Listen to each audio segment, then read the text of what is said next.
what it was like the day Freddie Mercury died. In the 1980s, Queen was one of the biggest rock bands in the world, dominating the charts on both sides of the Atlantic with several studio albums and popular songs, including Crazy Little Thing Called Love and Another One Bites the Dust, both of which topped the Billboard Hot 100. However, secretly, Queen was in crisis. Only the band and their closest friends knew that their magnetic frontman, Freddie Mercury, whose incendiary performance at Live Aid in 1986 at London's Wembley Stadium went down in history as one of the most iconic concerts of all time, had retreated from public life. Rumors about his health began to circulate due to press intrigue into his condition as he lived in London. Mercury had been ill for several years by 1990, but it was only in November 1991 that he officially announced his illness, just hours before his tragic death on November 24, 1991, at the age of 45. This is how the story unfolded and how Queen continued to exist after the loss and learned to honor Mercury's legacy. Fans were reeling from news of his diagnosis. On November 23, 1991, fans of Freddie Mercury received devastating news. Their musical hero had been diagnosed as HIV positive and had AIDS, a fatal autoimmune disease caused by HIV. In a statement, the usually private musician informed his fans, "Following the enormous conjecture in the press over the last 2 weeks, I wish to confirm that I have been tested HIV positive and have AIDS. I felt it correct to keep this information private to date to protect the privacy of those around me. However, the time has come now for my friends and fans around the world to know the truth, and I hope that everyone will join with me, my doctors, and all those worldwide in the fight against this terrible disease. My privacy has always been very special to me, and I am famous for my lack of interviews. Please understand this policy will continue via Euronews." As Mercury's statement noted, there had been intense speculation about the singer's condition, with published photographs showing him looking thin and frail. Although knowledge of HIV and AIDS had been growing among the general public for around a decade by the time of Mercury's disclosure, the news was deeply shocking. He was the biggest name to be confirmed as having the disease, and the statement also turned attention to Mercury's sexuality, as he had never publicly confirmed he was gay, but also made no effort to hide it. His death was sudden. Just 24 hours after Freddie Mercury told the world that he was HIV positive and had AIDS, he was on his deathbed at his London home, succumbing to the effects of bronchial pneumonia. With a weakened immune system, the illness took hold of him quickly. News outlets that had broken the news of Mercury's diagnosis to his fans now shared that Queen's electrifying frontman was no more. After months of nothing but rumor and speculation, many were stunned by the sudden barrage of tragic news stories, and few expected events to move so quickly, not least Mercury's close friends. Mercury had first been diagnosed with HIV back in 1987, sharing the information only with his inner circle. Though his health was certainly deteriorating, those closest to him, such as Peter Freestone, who helped care for Mercury in his final days, thought that he had more time left after he made his announcement to the world. Freestone, who worked as Mercury's full-time personal assistant from 1980 until his death, has described his love for his friend and the job he held for more than a decade.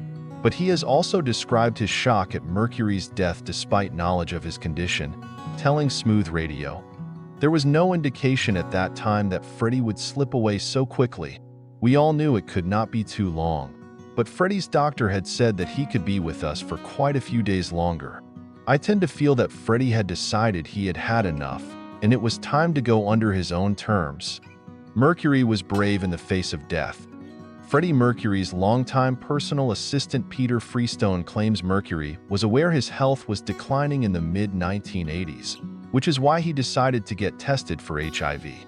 However, when his doctor called to give him the diagnosis, Mercury reportedly avoided speaking to him, afraid he would get the worst news possible. Treatment for HIV was still in its infancy at the time, unlike today when the condition can be managed with regular medication. To be given such a diagnosis was practically a death sentence. But as his friends and colleagues have made clear, when Mercury became aware of his condition, he showed great resolve. According to Elton John, who was close friends with the Queen singer, it seemed Mercury was unafraid of death. Mercury's bandmates have confirmed that despite his diagnosis and ailing health, he remained focused on his music. Guitarist Brian May explained that after Mercury told his bandmates he didn't want to linger on it and instead planned to dedicate his remaining time to making music as they had always done. For their final work before his death, Mercury shared songwriting credits with his bandmates, which reportedly brought the four men closer than ever before, while they all agreed to remain silent about his condition. He had stopped his medication.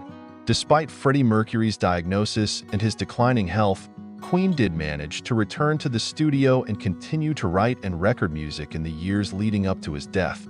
Some of these works are incredibly moving in retrospect, with full knowledge of Mercury's condition at the time. The Miracle was a defiantly optimistic album, which outlined Mercury's vision of the world. Elsewhere, in These Are the Days of Our Lives, Mercury offers a sign-off to the world, the famous video of which sees the legendary showman gaze into the eye of the camera to whisper, "I still love you." You can watch the music video, which, be warned, is a tearjerker, above. What has emerged through the testimony of friends, including Peter Freestone, is the fact that on November 10, 1991, almost 2 weeks before his death, Mercury had ceased taking medication. He made all his arrangements. "I think he just felt and knew it was his time," said Freestone via Smooth Radio.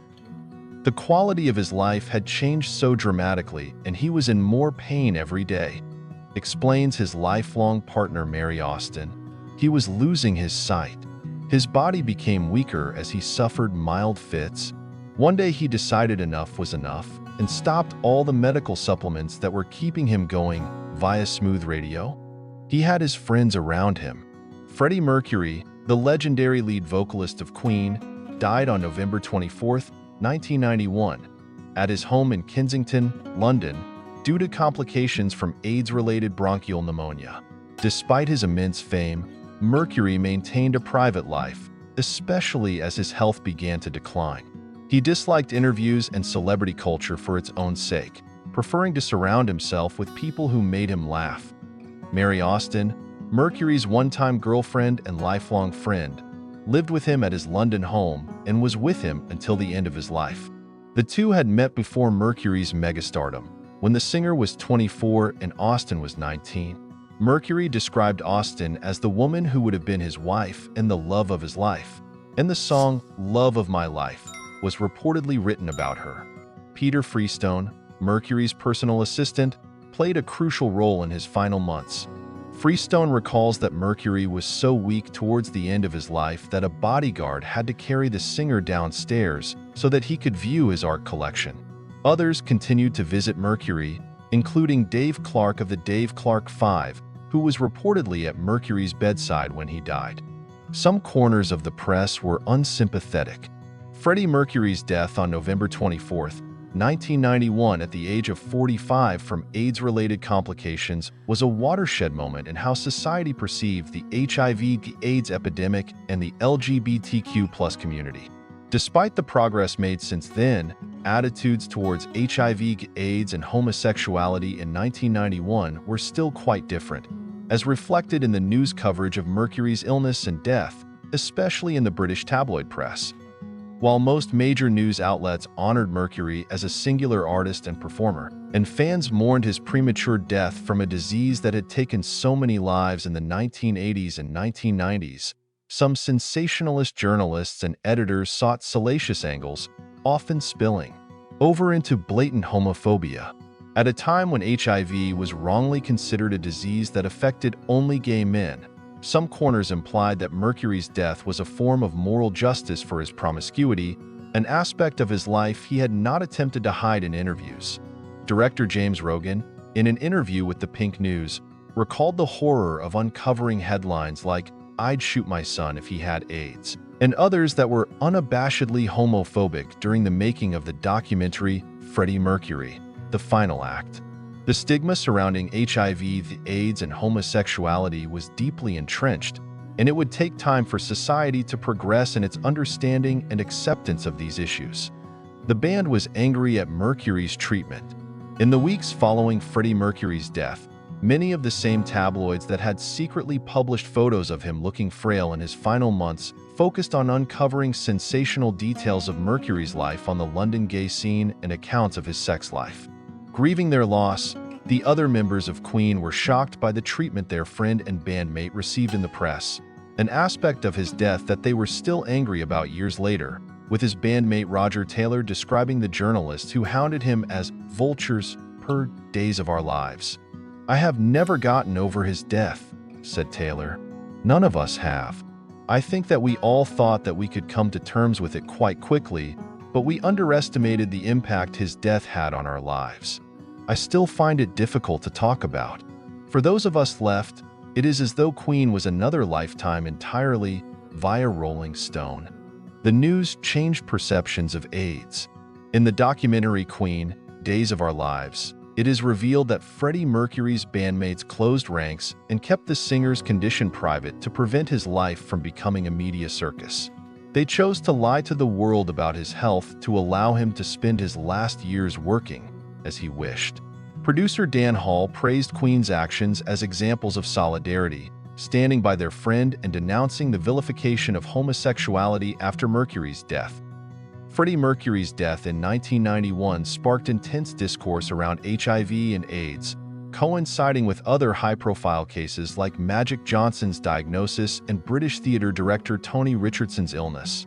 Mercury's disclosure of his HIV status served as a rallying cry to combat the disease, leading to increased awareness and a call to take HIV/AIDS seriously as a major health crisis. Campaigners believe that Mercury's tragic death marked a turning point in how the public viewed and addressed HIV/AIDS. Fans brought flowers. Freddie Mercury's death on November 24, 1991, at the age of 45 from AIDS-related bronchial pneumonia was a devastating loss for his fans, especially those in London where his final moments played out. As fans grappled with their grief over the tragic news, Mercury's Kensington home, Garden Lodge, became a place of pilgrimage for countless admirers who came to pay their respects. One young man arrived at the home with a bunch of roses that he left on the step, with a note saying, "To Freddie, one of the greatest rock singers who ever lived," from one of his loyal fans. Soon, Mercury's home was inundated with flowers and mementos, transforming it into a shrine to his memory. It remains a popular destination for Queen fans visiting London, with a British flag stating, "Thanks Freddie, we just wanted to let you know we were thinking about you." Left outside his former home in 2021 on the 20th anniversary of his death, along with a large photograph of his famous Live Aid performance. Mercury's death was an important event in the history of the AIDS epidemic, as he was the first major rock star to die from complications related to the disease. His bandmates organized the Freddie Mercury tribute concert in 1992 to celebrate his life and legacy, raise awareness about AIDS, and raise funds for research. The concert was broadcast to 76 countries with an estimated audience of 1 billion people. His bandmates began planning their own tribute. Freddie Mercury's bandmates in Queen were devastated by the loss of their friend and frontman, and were outraged by how he was treated by the press in his final days. However, despite their grief, they were determined to honor Mercury's memory and legacy. Within days of Mercury's tragic death, Queen began planning a tribute concert to celebrate his life and raise awareness about AIDS. The Freddie Mercury tribute concert took place in April 1992 at London's Wembley Stadium, the site of Mercury's iconic Live Aid performance. The concert featured Queen's surviving members performing a 20-song set with a lineup of renowned guest vocalists, including David Bowie, with whom Queen had recorded the hit Under Pressure, Mercury's close friend Elton John, and rock legends Robert Plant of Led Zeppelin and Axl Rose of Guns N' Roses. The show was a resounding success, giving the remaining members of Queen the confidence to continue performing live in the years that followed. Queen went on to collaborate with guest vocalists Paul Rodgers and Adam Lambert on acclaimed tours, keeping Mercury's musical legacy alive and inspiring fans around the world. The Freddie Mercury tribute concert remains a testament to the enduring impact of Mercury's artistry and the unwavering loyalty of his bandmates. Mary Austin inherited the majority of his estate.